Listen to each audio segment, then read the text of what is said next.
नमस्कार श्रोतावृन्द, रचना वाचनका अनलाइन सिरिजमा यहाँहरूलाई स्वागत छ। युट्युब मार्फत प्रसारण भइरहेको रचना वाचनका अनलाइन सिरिज अन्तर्गत हामी डाक्टर गोविन्दराज भट्टराईको आत्मसंस्मरण सम्झनाको सागरमा केही दिनको वाचनका क्रममा छौँ।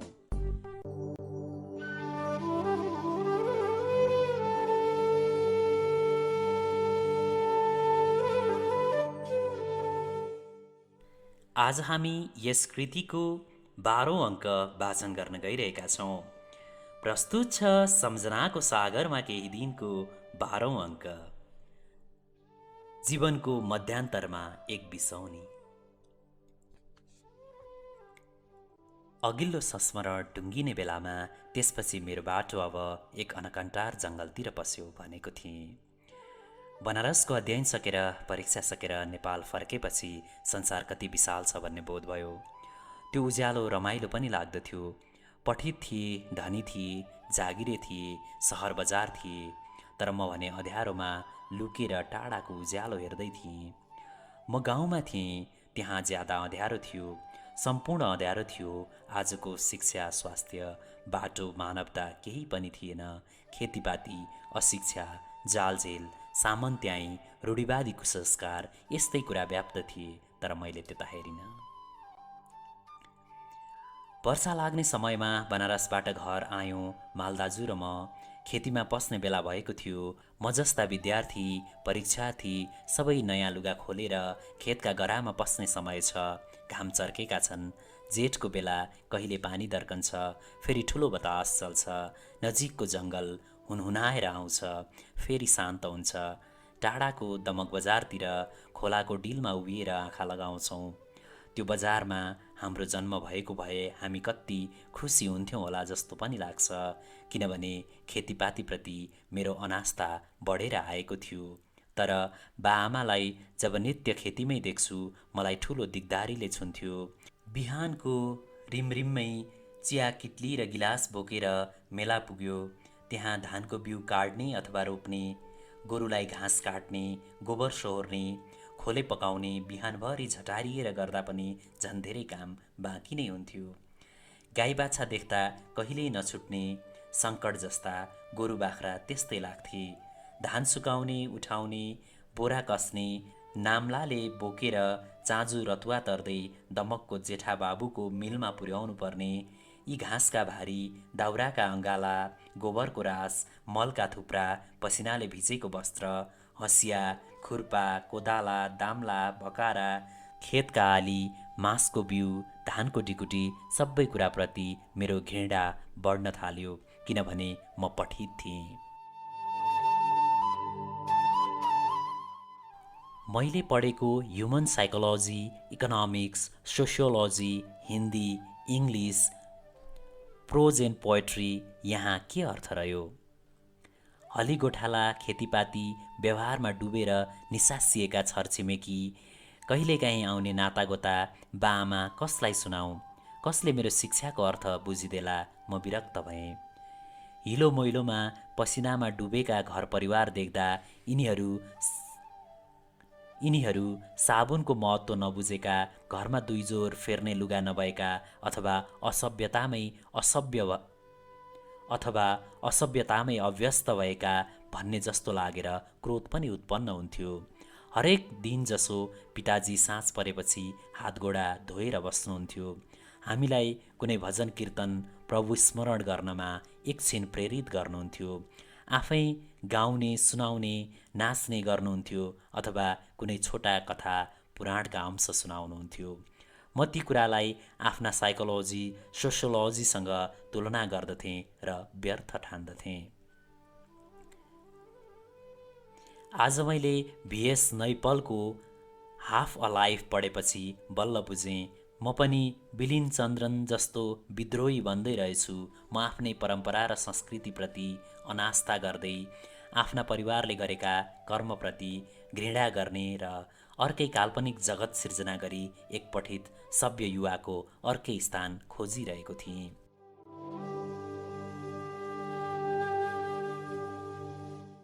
तर म जहाँबाट पलाएको छु त्योभन्दा भिन्न वृक्ष हुन कसरी सक्थेँ? ब्राह्मणको उच्च कुलीन संस्कार, शुद्धताको चेतना, पठन पाठनप्रति आस्था र विश्वासले पिताजीको हृदय सधैँ उज्यालो थियो। तर आम नेपाली समाज जस्तै हामी युगौँदेखि कृषिमा थियौँ। त्यहाँ त्यही परम्पराको निरन्तरता थियो। मेरो परिवारको के दोष थियो?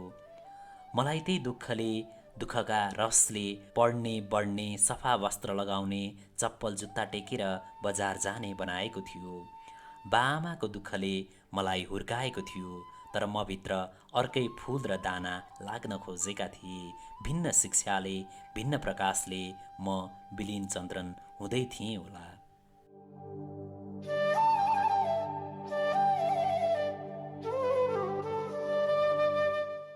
आइए परीक्षा दिइसकेको मान्छे म दुध बोकेर बजार गएँ भने, चामल बोकेर गएँ भने, अथवा खेतका हिला गरामा पसेँ भने मेरो शिक्षा कहाँ पुग्ला जस्तो लाग्दथ्यो।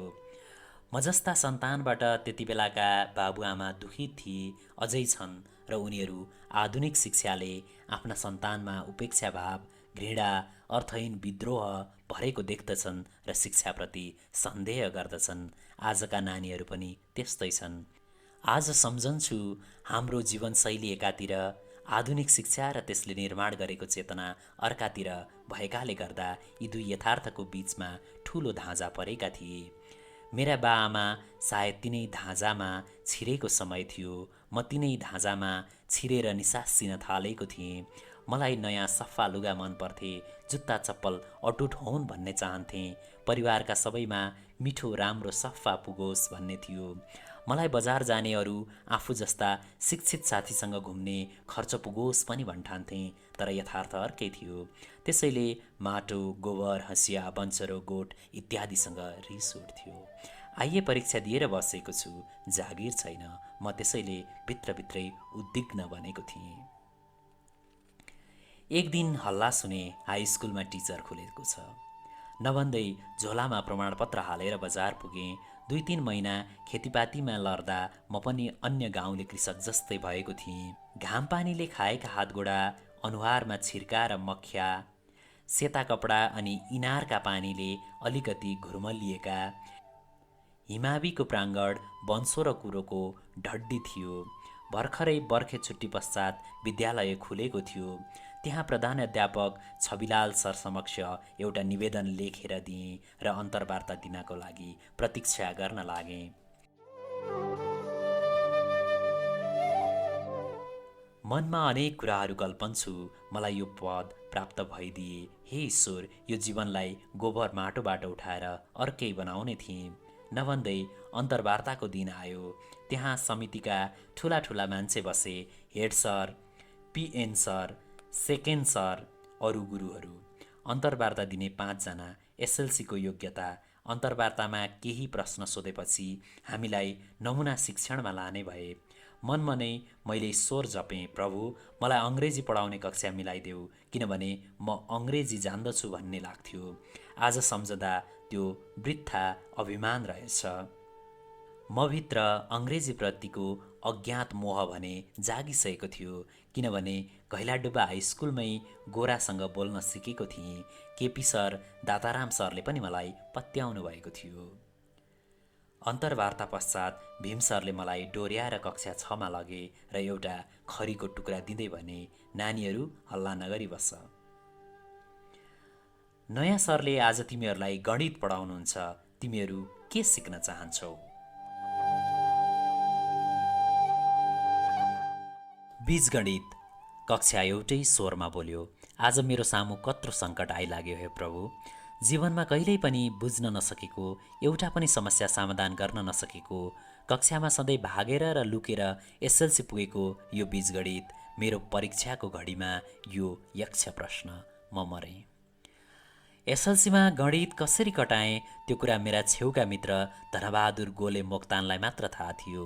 अनि म बिस्तारै काम्न थालेँ। चिटचिट पसिनाले शरीर भिज्न थालेको अनुभव भयो।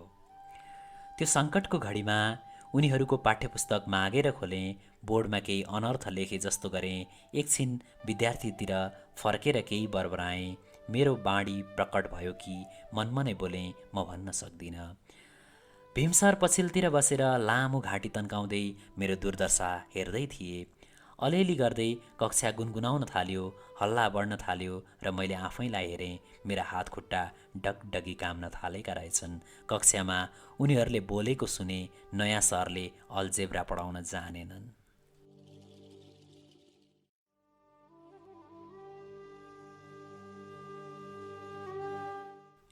त्यसपछि भीमसर जुरुक्क उठे, जाउँ भन्ने इसारा गरे। त्यो देखेर मुर्छा पर्न लागेको म मनमा नै बौरिएँ। ढोकामा पुगेर एकचोटि 3 खुड्किला नागेर चौरीमा उफ्रेँ। त्यसबाट बड्केर पछिल्तिर नहेरी घरतिर लागेँ। भाङबारीमा हाम्रो घर थियो, निकै सानो, काठ, बाँस र खरको। केही वस्तु बाख्रा थिए। एक हल ससाना गोरु थिए। तिनीहरूको नाम थियो छेरुवा र दाप्चे। तिनीहरूको बयान म पछि गर्नेछु। यो घरमा आमा र 1-2 भाइ बहिनी हुन्थे। यहाँ सानो खेती र आवास थियो। पारी चाँजु टप्पुमा बा, दाजु र कामदार, धेरै पशु प्राणी र ठुलो खेती। वारी र पारीलाई छुट्याउने रतुवा र चाँजु खोला। बर्खायाममा कहिले तरिन सक्नुहुन्थे। अल्जेब्राको अपमानले गर्दा म घरमा पुगेर पल्टिएँ। मलाई त्यस रातभरि ज्वरो आयो र सम्झेँ अब यो जीवन जागिर नपाई बित्छ होला।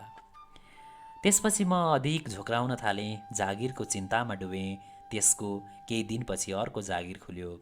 ती दिनमा एउटा ग्राम पञ्चायतले शिक्षक नियुक्ति गरी आवश्यक प्राथमिक विद्यालयमा पठाउँथ्यो। जिल्लालाई जानकारी मात्र दिए पुग्थ्यो। नयाँ शिक्षकमा एसएलसी पास मागिएको थियो। मैले आइए पासको दिएँ, तर मेरो मनमा अझै 2वटा त्रास थिए। पहिलो, अस्तिको बीजगणितको काण्ड यिनीहरूको कानमा पनि पुगेको भए त्यसले मेरो अर्को जागिर पनि भड्किन सक्छ। दोस्रो, एसएलसीमा आएकामा मैले आइएको कागज पेश गरेँ। योग्यता बढी भएर जागिर नपाइने हो कि? केही दिनपछि अन्तर्वार्ता भयो। हामी 9 जना उम्मेदवार थियौँ। 3 सिटका लागि। धेरै त दमक बजारकै थिए। यसपालि म पनि भिडेँ। नभन्दै मेरो पनि नाम प्रकाशित भयो। तर समितिले बजारका उम्मेदवारलाई नजिकका विद्यालयमा खटाएर मलाई भने धेरै टाढा नदीपारीको पाडिनी प्राविमा खटायो। मलाई अन्यायमा पारे जस्तो लाग्यो। भनसुन गरेँ, तर केही लागेन। म अपमानित भएछु भन्ठानेर आक्रोशमा ओर्लिएँ। यो पनि जागिर छोडिदिएँ। कमिटीसँग एक झ्वाक बाजेपछि यो जागिर पनि परित्याग गरेँ। म बेखर्ची थिएँ। बजार गएर एउटा कलम कापी किन्ने पनि पैसा छैन। बाआमालाई साबुन, सलाई, तेल जे किन्नु परे पनि धान चामल बेच्नुभन्दा अरू उपाय छैन। अथवा बाख्रा पाठा बेच्नु पर्यो, अथवा बुवालाई कतै पुराण भन्ने निम्ता आउनु पर्यो। त्यसैले म निकै पिरो लिएँ। यी जागिरहरू कहाँ होलान्, कसरी प्राप्त होलान्, कतै कुनै पत्तो छैन। 18 वर्ष पुरा गरेँ। निकै दिन घाँस पराल गरेँ। उच्च शिक्षामा जाने सपना भत्काएर झार उखाल्ने, गाई चराउने, ससाना दाउरा चिर्ने, लुगा धुने गरी बिताएँ। आमालाई मेरा मनमा उठेका आँधी थाहा थिएन। अधिकांश समय पढेर बिताउन लागेँ।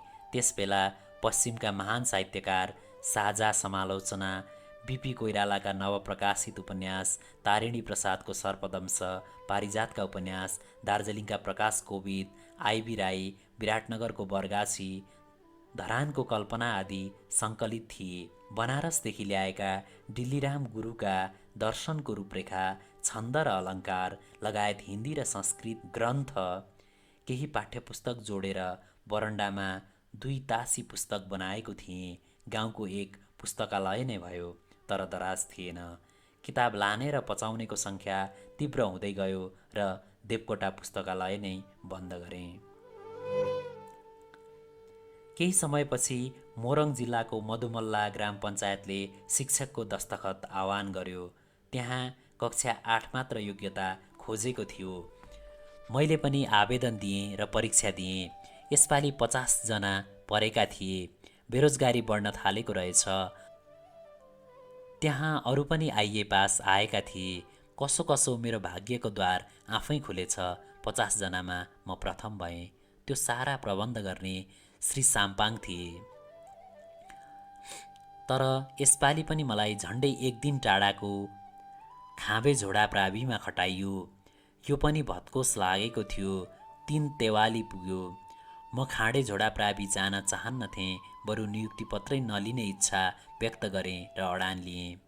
अन्तमा योग्यता र क्षमताको कदर गर्दै घर नजिकैको सरस्वती प्रावि बेलडाँगीमा मेरो नियुक्ति भयो।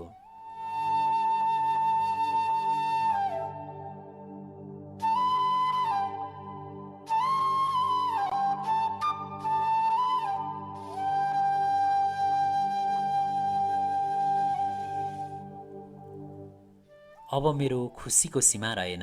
म आनन्दले उफ्रिएँ। सदस्य सचिव गिरी सरले डुँडे हातले लेखेर दिएको नियुक्तिपत्र अनेकपल्ट पढेँ, किनभने मलाई यो कुरा साँचो होइन कि जस्तो लाग्थ्यो। त्यहाँ मेरो तलब मासिक 105 रुपियाँ थियो। यो 2028 सालको कुरा थियो। म बेलडाँगी स्कुल जान थालेँ। भौगोलिक विभाजन नमिलेको गाउँका सीमाङ्कन थिए। म झापाको गाउँबाट मोरङको सिमाना गाउँमा पुगी पढाएर फर्कन्थेँ। कक्षा 7 सम्म पढाइ हुने विद्यालय धर्म सर, हरि सर, जानुका दिदी आदि पुराना सरमिस भएको विद्यालयमा म नयाँ भएर पसेँ। त्यसरी 40 वर्ष अघि आरम्भ भएको मेरो शिक्षक जीवन आजसम्म निरन्तर छ। यस लामो कालखण्डमा सधैँ शिक्षक मात्र भएँ, अरू सपना कुनै उठ्न सकेन। एउटै सपनालाई पालन पोषण गर्दै गर्दै समय बित्यो। प्राथमिक विद्यालयमा हुँदा कुनै विषय कसरी पढाउने, पाठ्य सामग्री कसरी निर्माण गर्ने, नानीहरूको मनोविज्ञान कसरी बुझ्ने, असल शिक्षकका गुण के हुन् भन्ने विषयमा तालिम दिन्थे। बुझ्न चाहन्थ्यौँ। आज विश्वविद्यालयको पछिल्लो वर्षमा पनि तिनै कुराले मलाई प्रेरित गरिरहेको छन्। तिनै कुराहरू दोहोरिँदैछन्। बेलडाँगी स्कुल दमक घरबाट 3 किलोमिटर टाढा थियो। धेरै माथि पहाडको फेद चुलाचुली नजिकै अवस्थित त्यो विद्यालय ठुलो जङ्गलको मुखमा थियो। आज त्यसको कुनै अवशेष छैन। त्यहाँ भुटानी शरणार्थी शिविरका कटेज छन्। एउटा ठुलो मैदान छ। मलाई अङ्ग्रेजी पढाउने अत्यन्तै ठुलो रहर थियो। हरिसर पनि आफूलाई त्यसैका विज्ञ ठान्दथे। त्यसैले कहिलेकाहीँ हामीभित्र अघोषित प्रतिस्पर्धा जस्तो पनि चल्थ्यो। तर मलाई अत्यन्तै नयाँ संसारमा प्रवेश गर्न पाएकाले आनन्दले ढाकेर ल्यायो। अनेक आनन्दले हृदय भरेर मैले त्यो नयाँ संसारमा प्रवेश गरेँ। कपडा अलिक पुराना थिए। पहिलो महिनाको तलबले एक जोर लगाउँछु भन्ने थियो। साइकल सिकेको छैन। फेरि साइकल किन्न थोरै पैसाले पुग्छ र? दमक बेलडाँगी 1 घन्टाको बाटो। भर्खरै तात्न लागेको घामसँगै झोला भिरेर उक्कलिन्छु। कच्ची बाटाको दायाँ बायाँ अलि परतिरका घरमा घाँसको भारी बोकेका केटाकेटीले, दुध बोकेर बजार झर्नेहरूले, धान कुटाउन, खसी बेच्न बजार जानेहरूले गोविन्द सर सम्बोधन गरी नमस्कार गरिदिउन् भन्ने भित्री इच्छा राख्दथे। तर म टाढा टाढा हुर्के बढेको बसाइँ सरुवा गाउँमा त्यति हिमचिम नभएको व्यक्तिलाई भट्टराई गुरुको छोरा साइल नानी भनेर चिने। साइला पनि बेलडाँगीका मास्टर भएछन् भनेर चिन्न थाले। स्कुलमा पुगेपछि अलि ज्यादै नमस्कार पाइन्थ्यो। त्यसैले दिने आनन्द सानो छैन। दिनमा 6-7 घन्टी पढाइन्थ्यो। छेउको झुप्रामा 1 पेला चिया अथवा एउटा सिङ्गडा अथवा 1 प्लेट पिरो चना सेवन गरेर बिताइन्थ्यो। बेलुका घर फिर्दा भोकले हुइपा भएको हुन्थेँ। आमालाई अलिअलि घुर्क्याउन मन लाग्थ्यो। खाजा छैन आमा? आमालाई कति कष्ट छ। 3 जना भाइ बहिनी सानै छन्। तिनीहरूले माग्ने स्नेह, खाना र समय एउटी आमाबाट कसरी सम्भव छ? तर खानपिनको राम्रो व्यवस्था थियो। खेतीपाती, चामल, दुध, दही, छिमेकी असल ग्राम्य जीवन थिए। भाइ बहिनी नजिकैको हाई स्कुल हिमावी जान्थे। म दैनिक उनीहरूलाई सिकाउँथेँ र खेतीको समयमा बिहान हलगोरु नारेर बारीमा निस्कन्थेँ। यो अलिकति निषिद्ध जस्तो कर्म थियो। हलो नछुने पण्डितको छोराले चाहिँ गोरु जोत्नुपर्ने। हाम्रा 7 जना बाहरूले हलो छुनु भएन। मेरो मनमा अलिकति ग्लानि उत्पन्न हुन्थ्यो, तर ससानो खेतीका लागि हलिराख्नु असम्भव थियो। त्यसैले म छेरुवा र दाप्से नारेर 1-2 गरा जोत्थेँ। धुलो माटोमा ससानो हलाले खिरिरी जोत्दा मेरा गोरु उड्थे। छेरुवाको प्रायश पेट बिसन्च भइरहने हुनाले उसले छेर्ने बेलामा हलो छोडेर निकै पर पुगी उभिन्थे। दाप्से पनि कमजोर थियो। बेला बेला त्यो धकाउँथ्यो। एकछिन विश्रामको लागि उभिन्थ्यो। त्यसरी जोत्नु पर्दा मलाई अलिकति अपमानित भएँ कि जस्तो लाग्थ्यो। हलो जोत्ने बाहुनलाई पुज्नु हुँदैन भन्ने पनि थियो। त्यसमाथि हलो नछुने पण्डितको पुत्र म। सायद मलाई अङ्ग्रेजी शिक्षाले बिगारिसकेको थियो।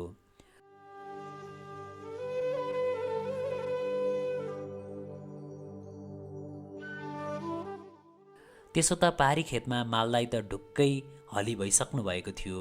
त्यहाँको 3-4 बिघा 2 बाली लाग्ने खेत सानो थिएन। पहिलो महिनाको तलबमध्ये 10 रुपियाँ चिया नास्ताको तिरेँ। 10 रुपियाँ बेलडाँगीमै पर भएकी माइली फुपूलाई चुरा धागो आदि लगाउन दिएँ। अनि कुदेर बजार पुगी एउटा पोलिस्टरको पेन्ट र टेलिकटनको सर्ट सिलाउन दिएँ। बाँकी खर्च पिताजीलाई दिएँ, तर उहाँ आफ्नै खर्च चलाउनुहुन्थ्यो। हाम्रो पैसा हामीलाई नै फिर्ता दिनुहुन्थ्यो। दुवै दाजु बनारसमा पढ्दै हुनुहुन्थ्यो। त्यसमा पनि ठुल्दाजुको जीवन निर्वासनमा झैँ थियो। नेपाली काङ्ग्रेससित जोडिएकाले गाउँघरमा धेरै बस्न सकिने समय थिएन। घर घरमा गुप्तचर थिए। अब हाम्रा दिनहरू अर्कै हुँदै गए। भाइ बहिनीलाई फिस तिर्न सघाउन थालेँ। जङ्गलमा चोरीका काठ कटाउने, राति ओसार्ने जस्ता अवैध काममा गाउँ समर्पित थियो। चुली मुन्तिरको जङ्गल रित्याउन हामीले पनि केही सहयोग पुर्यायौँ। यद्यपि हामीसित गोरुगाडा नभएकाले त्यो बर्खा धेरै गर्न सकिएन। ती दिनमा उडुसमा दबाई हान्ने अर्कै आउँथे, इनार खन्ने अर्कै, पटुवा काट्ने धुने अर्कै, धान झार्ने अर्कै, घर बनाउने अर्कै। सारा कर्मी र ज्यामीहरू बिहार बङ्गालबाटै आउँथे।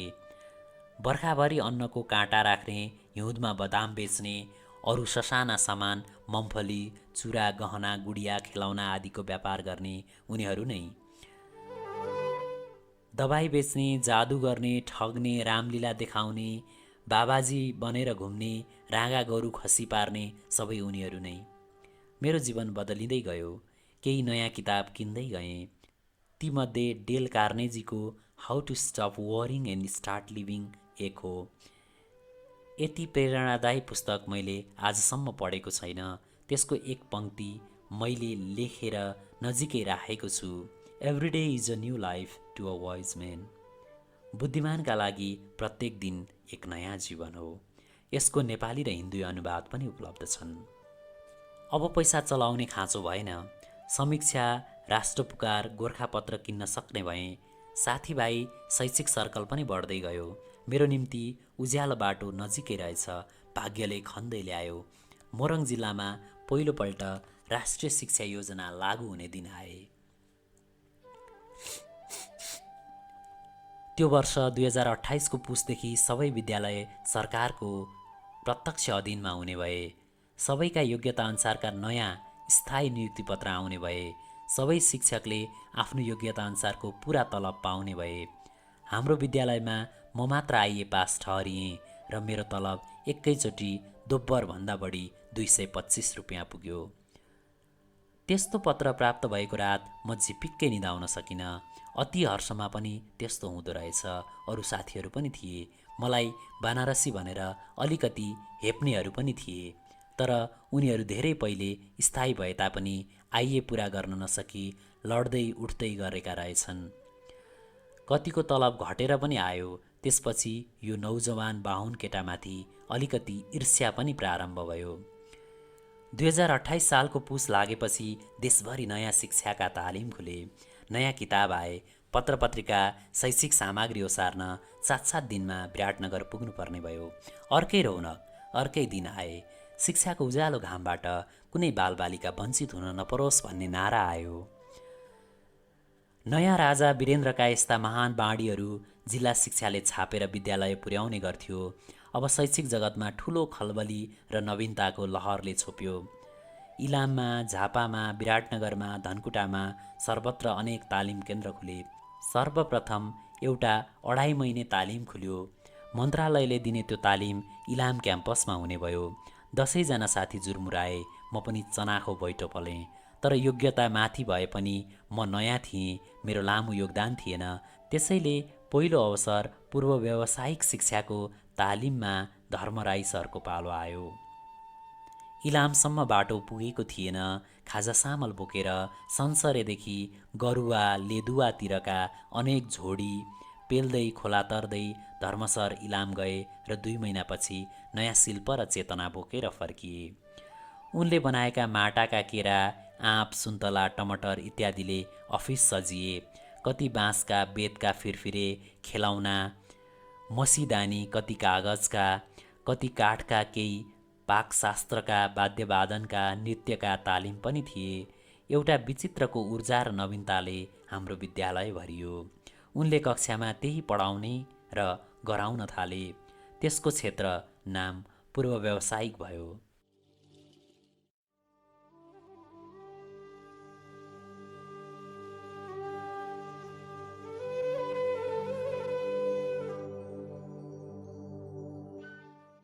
धर्मसर इलाम छैन्जेल म निमित्त प्राध्यापक भएँ। मलाई लाग्न थाल्यो मेरो दिन आउँछ कि। तर अर्को तालिम आयो पिटी स्काउटको। त्यो विराटनगरको 1 महिने तालिममा मेरो नाम आएन। हरि राई सर गए। अलिक होचा, कडा अनि दरा पौजा गरेका हरि सर 1 महिनापछि तालिम लिएर आउँदा पुलिस जस्तै भएका थिए। खागीको हाफ पेन्ट, गन्जी, सर्ट, त्यसमै भिर्ने डोरीमा फुर्के सिटी, कालो कपडाका जुत्ता, छोटो छडी र अनेक सूत्र सिकेर आएका, उफ्रिने, नाग्ने, घस्रिने, खेलहरू खेल्ने, व्यायाम गर्ने, अरू कति हो कति। अब विद्यालय थर्कमान भयो। विद्यालयको प्रार्थना कालमा हरि सरले सिटी फुक्दा विद्यार्थी थर्र काम्ने दिन आए। सरसफाइमा त्यस्तै, ड्रेसमा त्यस्तै, अनुशासन के भन्नु। एउटा चमत्कारी परिणाम आयो। विद्यालयमा हाउस छुट्टिए, फुलबारी भाग लागे, हाजिर जवाफ, पिटी, गीत तथा कविता प्रतियोगिता, नयाँ तालिमले वातावरण जीवन्त भयो। आशा गर्दा गर्दै निकै समय बित्यो। फेरि अर्को तालिम आयो 5 महिने, गणितको तालिम धनकुटा क्याम्पसमा। धनकुटा क्याम्पसमा पनि सेमेस्टर प्रणाली भर्खरै प्रारम्भ थियो। त्यसका लागि अम्बिका भण्डारी सर छानिए। मैले हेरिरहेँ। फेरि चौथो तालिम आयो। त्यो पनि शिशु कक्षा पठन पाठनको। अर्का गुरु धरान गए। यसरी ठुलो उत्साह र उमङ्गको बाढी छ। तर मेरा लागि केही छैन। तालिम लिनेहरूको तलबमा भत्ता जोडिन थाल्यो। म निराश हुन थालेँ। अन्त्यमा एक दिन वैशाख लाग्ने बेलामा विराटनगरदेखि विद्यालय निरीक्षक प्रेमचन्द्र सापकोटा आइपुगे। उनले विद्यालयको निरीक्षण गरे, केही सल्लाह दिए र हामीबीच एउटा प्रस्ताव राखे। तपाईहरूमध्ये कोही बिएड गर्न चाहनुहुन्छ? धेरै बेर आँखा घुमाए। स्थिति सुनसान जस्तो भयो। कोही बोलेन। बिएड गर्न चाहनुहुन्छ भने कीर्तिपुर जानुपर्छ, काठमाडौँ। कोही आँट गर्नुहुन्छ? मेरो मनमा एउटा अज्ञात संसार खुल्दै आयो। तत्कालै मैले नदेखेको काठमाडौँको चित्रले हृदय भरेँ। सुनेको काठमाडौँ भट्टराईलाई जिल्लाले छान्यो, काठमाडौँ जाने अरे। त्यो हल्ला बिस्तारै अञ्चलमै पुग्यो, किनभने भर्खरैको नयाँ शिक्षक चुनिएर काठमाडौँ जानु सानो कुरा थिएन। असार सकिने दिनमा घरमा धान रोप्न धमाधम भएको समय, गर्मीको याम, म, बाआमा, भाइ बहिनी सबैसँग बिदा भएँ। एउटा ठुलो झोलामा अलिकति पुस्तक कापी हालेँ, एउटा चिनिया कलम, 2 जोर कपडा, एउटा ओढ्ने र दरी, एउटा ससानो 5 किलो जाने टिनको ट्याङ्का, अलिकति धुलो अचार, अलिकति चिउरा, यस्तै सामानको गुन्टा कसेर काँधमा राखेँ र बिस्तारै घरबाट बिदा भएँ। घरबारीमा पटुवाको घारी थियो। बारीका मकै, अरू घाँस र ढड्डी, एक घरदेखि अर्को नदेखिने गाउँ, घुँडा भरिने हिलो र गोठका वस्तुभाउ हेर्दै हेर्दै अदृश्य भएँ। छिमेकीहरूले घरको डिलडिलमा उभिएर बिदा दिए। कहिले फर्किने साइला भनेर सोधे। म अब 2 वर्षपछि भन्दै अघि बढेँ। गन्तव्य थाहा थियो, तर पुग्ने मार्ग अज्ञात थियो। बनारसबाट फर्केपछि जीवन उज्यालो भइसकेको थियो।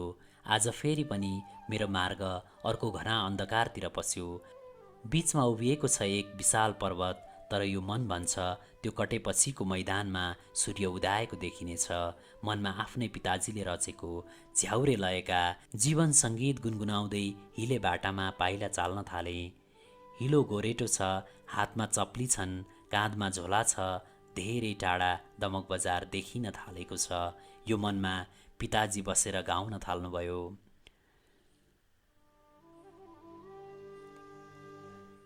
मानवको मानव कस्तो छ लौ हेरौँ, गर्नुपर्ने कार्य कुन हो मन महागनौँ।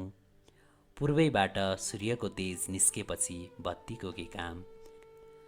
म त्यही सूर्यको तेजको खोजीमा पूर्वतिर फर्केर यात्रामा निस्केको थिएँ, तर मेरो मार्ग झन् अन्धकार भएर आयो।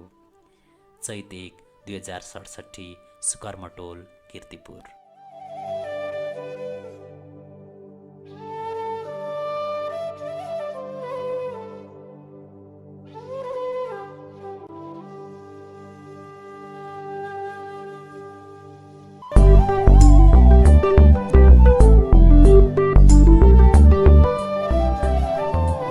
आजको श्रृङ्खला यतिमै अन्त्य गर्ने अनुमति दिनुहोस्। अर्को सिरिज लिएर हामी चाँडै उपस्थित हुनेछौँ। Stay safe, stay at home, keep tuning Rachana वाचनका online series only on sound.